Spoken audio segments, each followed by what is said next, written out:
versus all the melee versus the heavy strength lineup. So okay, interesting. So having overgrowth's also a problem. Q is actually doing a nice little job. The crush will come from Lil, but with the leech seed already out, burning, no reason to throw the paralyzing cask out just yet. But with Pasha moving over, this might be a better reason. In July rotates in too. They go for another crush. Q is low, but the damage onto Lil is so high. The living armor won't protect him.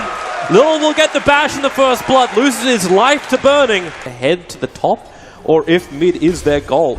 No one will be the nicer gank to have, because this will get Sakatara a little bit in front, as Chakram slows him down. Now the paralyzing cast, just a quick stun, allowing for the lasso, with the early points of a Maledict as well. Dragonite being dragged back in through the fire, need a little bit more damage now. No one will definitely pop.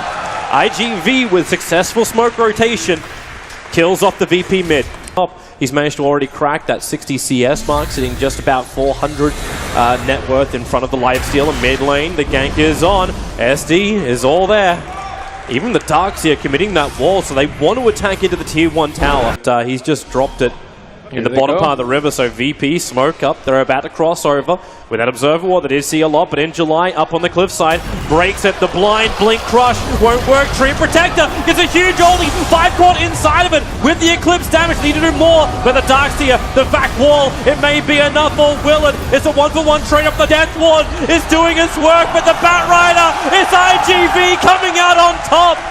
VP forced back. The Blink Crush needed to work. In July is not done just yet. He wants Pasha. They need to get closer. Sakata gets in behind Solo, and with the sticky napalm, he can't even turn fast enough. Paparazzi, a double kill for him. In July, kills off Pasha. It's a team wipe. The favorites Virtus Pro just lost everything to IGV. 50% HP, so now they're going to be scouting inside the pit with those solar illusions. IGV's coming to fight.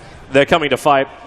So it's just illusions. The body blocking of the illusions, it just pinged. It just pinged. Solo knew what was happening, so then they just jumped forward looking for the SD down to half-life. The back 3-man wall and cross! VP! They hit the mud! In July has to four-star himself away on low life. But the Luna and the Timber Sword will drop. Timber won't be down for long, thanks to Bloodstone charges.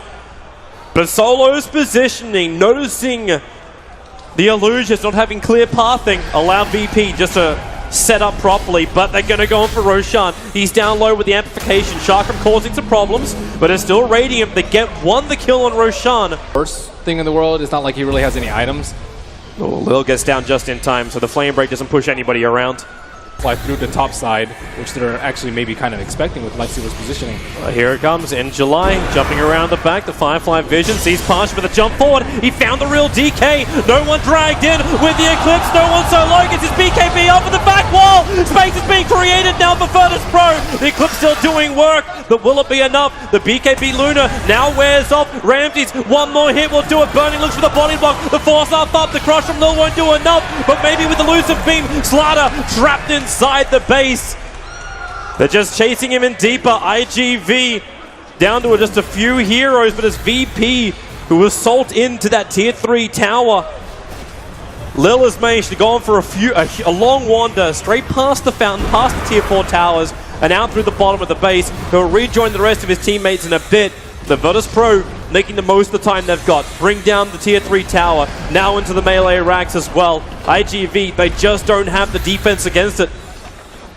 Wow, no one was so close to dying at the beginning of the fight, which would have been a completely different story. This time they're infested. VP still have not seen that observer ward up on the hillside. This is doing so much work for IGV. They know where VP is moving. They can reposition for it. So they send a Timber Saw in to start with. Living Arm was already up, so he tanked up a lot of that damage. Forced up out. Now the back of 3-man wall. Overgrowth needs to create a little bit of space as DK locked in position with that lasso, but now he breaks free and does his damage to Q. Paparazzi can't attack fast enough. He'll go down, and without the Luna, IGV must be in full retreat. Or will they? The Timber Saw isolated now. IGV, they've still got extra support with the Blink Crush from Lil. It keeps the Witch Doctor out. Burning will get instantly evaporated. And in July, the last man left standing, but he will not stand for long as they surround him for the death parade.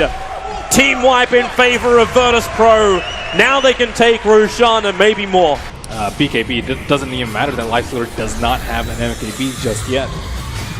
And also the Manta illusion from the Lifestealer also tanked up the Eclipse.